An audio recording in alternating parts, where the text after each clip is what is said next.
Hi friends, आज हम अपने यूट्यूब चैनल पे बात करने वाले हैं कि किस तरीके से हम ऑनलाइन काम कर सकते हैं और किस तरह से मीशो, फ्लिपकार्ट, अमेजॉन, ग्लोरोड या शॉप्सी पे हम अपना अकाउंट बना के किस तरीके से हम अपना प्रोडक्ट सेल कर सकते हैं। तो जल्दी जल्दी हम पहले इस किस टॉपिक पे हमें बात करना है, इस पर हम जल्दी जल्दी देख लेते हैं। फिर विस्तार से हम हर चीज़ के बारे में विस्तार से बात करेंगे। तो सबसे पहली चीज़ है प्रोडक्ट। आपको क्या प्रोडक्ट लेना है, जो भी आपको सेल करना है, सबसे पहले देखना है कि क्या प्रोडक्ट है। जो चीज़ प्रोडक्ट सिलेक्शन सबसे बड़ी चीज़ होती है, प्रोडक्ट सिलेक्शन। अगला नंबर आता है जीएसटी का। जीएसटी सबसे पहले होता है प्रोडक्ट सिलेक्शन, क्योंकि जीएसटी आप प्रोडक्ट के हिसाब से ही बना सकते हैं, क्योंकि उसमें आप जो प्रोडक्ट बेचना चाहते हैं उसका HSN नंबर डलवाना पड़ता है जीएसटी के लिए। तो सबसे पहले प्रोडक्ट सेलेक्ट करना बहुत ज़रूरी है। जैसे कि आप अगर ठीक है, फिर हम विस्तार से आगे बात करेंगे। फिलहाल हम जल्दी देख लेते हैं कि क्या क्या चाहिए और क्या किस किस टॉपिक पे हम आगे बात करने वाले हैं। ठीक है, उसके बाद में हो गया पैन कार्ड की। पैन कार्ड, अगर आप अकेले हैं, अगर आप सोलो हैं, तो आप अपना प्रोप्राइटर का या अगर आपका प्रोप्राइटरशिप है तो आप अपना पैन कार्ड लगा सकते हैं। अगर आप किसी फर्म के साथ में फर्म बना के काम कर रहे हैं तो आपको एक फर्म का पैन कार्ड चाहिए रहेगा। फिर आपको एक एड्रेस प्रूफ के लिए चाहिए रहेगा, आधार कार्ड आप लगा सकते हैं। ठीक है, उसके बाद में आपके एक बैंक अकाउंट चाहिए रहेगा, जिस फर्म से आप खोल रहे हैं, जिस नाम से खोल रहे हैं या जिस प्रोप्राइटर के नाम से खोल रहे हैं उसके नाम का एक बैंक अकाउंट चाहिए। और सबसे इंपॉर्टेंट बात, आप इसको घर से कर सकते हैं, आपको किसी शॉप वॉप की कोई ज़रूरत नहीं है। तो आगे चलते हैं और हम लोग एक एक टॉपिक पे विस्तार से बात करते हैं इस यूट्यूब वीडियो में। हम बात करते, पहला पॉइंट हमारा है प्रोडक्ट की बात करें तो सबसे बड़ी बात होती है प्रोडक्ट सिलेक्शन, कि आपको क्या बेचना है। आपको ये सबसे पहले पता होना चाहिए कि आप ऑनलाइन साइट पे क्या बेचना चाहते हैं। ठीक है, अगर आपका प्रोडक्ट नहीं है, आप सोच रहे हैं जीएसटी बना के रख लीजिए। आप अगर इस चीज़ में वो हैं कि जीएसटी बना लेते हैं, बाद में सिलेक्शन करेंगे कि क्या प्रोडक्ट लाएँ, कहाँ से क्या लाएँ, तो नहीं, पहले आपको सेलेक्ट करना है प्रोडक्ट। और प्रोडक्ट सेलेक्ट करने के लिए मैं आपको सिंपल एक चीज़ बता देता हूँ कि प्रोडक्ट हमेशा स्टार्टिंग में वो सेलेक्ट करें जो आपकी सिटी में या आपके नियरेस्ट अवेलेबल हो जाए। जैसे उसकी वजह से उससे क्या होगा कि आपको ज़्यादा लॉस नहीं होगा। आप ज़रूरी नहीं है कि आप जो प्रोडक्ट डालें वो आपका प्रोडक्ट चल ही जाए या आपके उसके ऑर्डर आने ही लग जाए। मान लीजिए आपने 20 प्रोडक्ट डाले, ज़रूरी नहीं है कि आपके 20 के 20 प्रोडक्ट के ऑर्डर आने लग जाए। हो सकता है कि उसमें से दो चीज़ों के ऑर्डर आएँ या 4 चीज़ों के ऑर्डर आएँ। तो आप एक साथ बाहर से मंगा रहे हैं, मान लीजिए आप गुजरात से माल मंगा रहे हो और आप वहाँ से मंगा के खूब सारा अपने स्टोर में या अपने घर पे या अपनी शॉप पे डंप कर लेते हैं और आपका 2 प्रोडक्ट चलता है, बाकी 18 प्रोडक्ट नहीं चलते हैं, तो उसमें आपका लॉस है। तो स्टार्टिंग में सबसे पहले ये देखना है कि आप कम लेके आइए, आप 10 लाइए, 20 लाइए, कुछ कम प्रोडक्ट लेके आइए और उसकी लिस्टिंग करिए और उसके बाद में देखिए उसका रिस्पॉन्स कैसा है, ऑर्डर कैसा आ रहा है। तो सबसे पहले इसलिए इसको सबसे पहले देखने वाली बात यह है कि आपके नियरेस्ट क्या चीज़ मिल जाती है। मान लीजिए अगर आप गुजरात में रहने वाले हैं तो वहाँ की लोकल मार्केट में क्या मिलती है, अगर आप लखनऊ में रहते हैं तो वहाँ की लोकल मार्केट में क्या चीज़ अवेलेबल हो सकता है सस्ते रेट में, जिसको आप ऑनलाइन बेच सकते हैं। या आप कहीं पे रहते हैं, किसी भी गांव में रहते हैं, तो वहाँ की नियरेस्ट जो सिटी पड़ती है वहाँ पे आपको क्या चीज़ आसानी से अवेलेबल हो जाए, आपको उस चीज़ पे ध्यान देना है। इस प्रोडक्ट पे अगर आपने ठीक से ध्यान दे दिया तभी आप ऑनलाइन में सक्सेस हो सकते हैं। और ऑनलाइन पे काम करने का एक चीज़ अच्छी बता देता हूँ मैं, कि ऐसा नहीं है कि आपने 200 कैटलॉग डाल दिए तो आपके ज़्यादा ऑर्डर आएंगे। नहीं, ये क्वांटिटी पे डिपेंड नहीं करता है, ऑनलाइन क्वालिटी पे डिपेंड करता है। अगर आप अच्छा प्रोडक्ट बेचते हैं जिसकी डिमांड ज़्यादा है मार्केट में और आप उसका प्राइसिंग कम करके बेचते हैं, और जिस चीज़ की अगर आप ठीक है, तो अगर इस तरीके का प्रोडक्ट अगर आप बेचते हैं तो अच्छी क्वालिटी में बेचते हैं, तो वो आप धीरे धीरे आपका ऑर्डर बढ़ता जाएगा। मीशो भी आपको स्टार्टिंग में एकदम से एक बार में 100 ऑर्डर नहीं देगा, वो आपके एनालाइज करेगा, आपको 2 ऑर्डर देगा, 3 ऑर्डर देगा, 4 ऑर्डर देगा। फ्लिपकार्ट भी ऐसे ही करता है, अमेजोन भी यही करता है।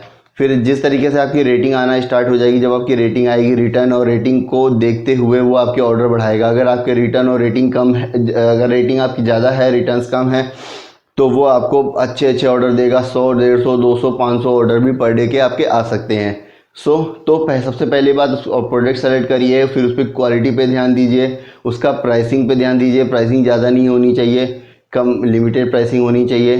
ठीक, अब आ जाते हैं प्रोडक्ट की बात करने की। जैसे कि आप क्या बेच सकते हैं प्रोडक्ट में, आप कुछ भी बेच सकते हैं। जो मीशो पे इस समय सबसे ज़्यादा चलता है वो है कुर्ती हो गया, सूट हो गया, शूज़ हो गया, टी शर्ट्स हो गया, मोबाइल एसेसरीज़ हो गए।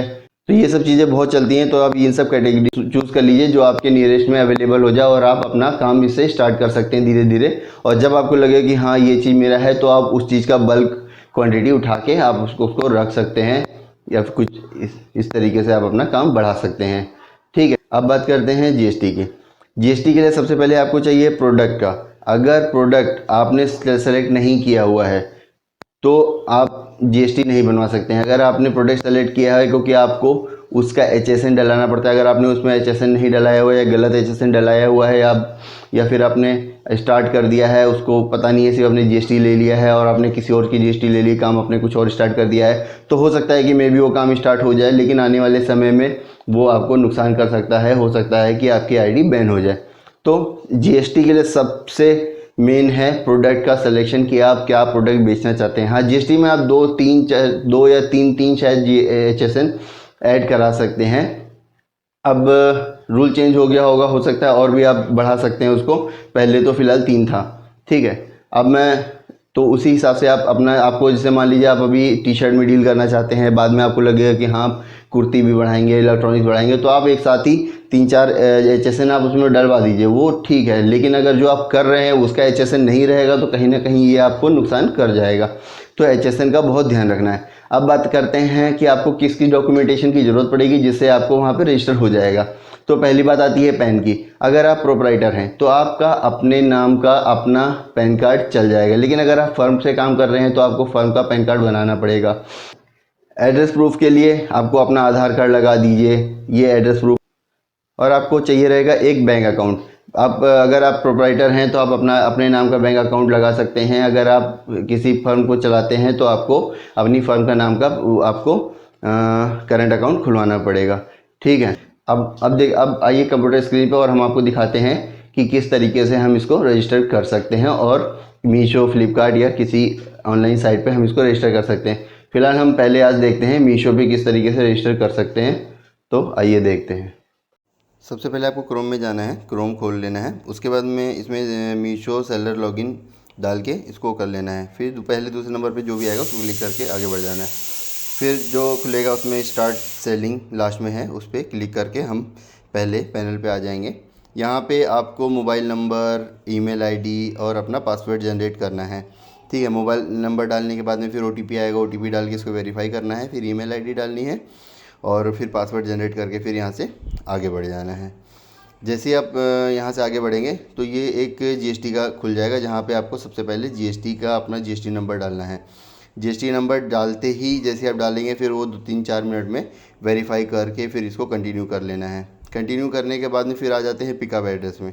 फिर जहाँ आपको पिकअप एड्रेस जाना है, यानी कि आप अपनी शॉप का नंबर, अपनी गोडाउन का या अपनी घर से जहाँ आप काम कर रहे हैं वहाँ का पिकअप एड्रेस आप डाल सकते हैं, जहाँ पे मीशो का जो भी डिलीवरी बॉय होगा जो वहाँ से पिक करेगा। उसके बाद नेक्स्ट आ जाएंगे फिर बैंक अकाउंट पे। फिर यहाँ आपको अपनी बैंक डिटेल डालनी है। अगर आपके पास करंट है तो करंट अकाउंट, आपके पास सेविंग है तो सेविंग अकाउंट।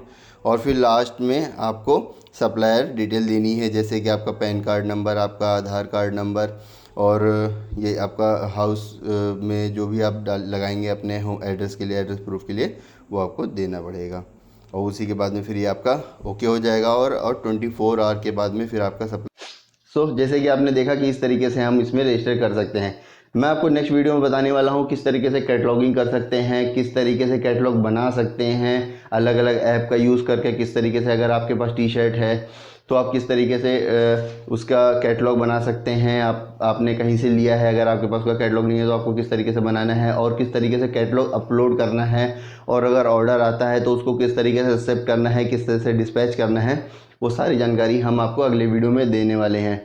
ये वीडियो अगर आपको पसंद आई हो तो फिर इसमें सब्सक्राइब, लाइक ज़रूर करें।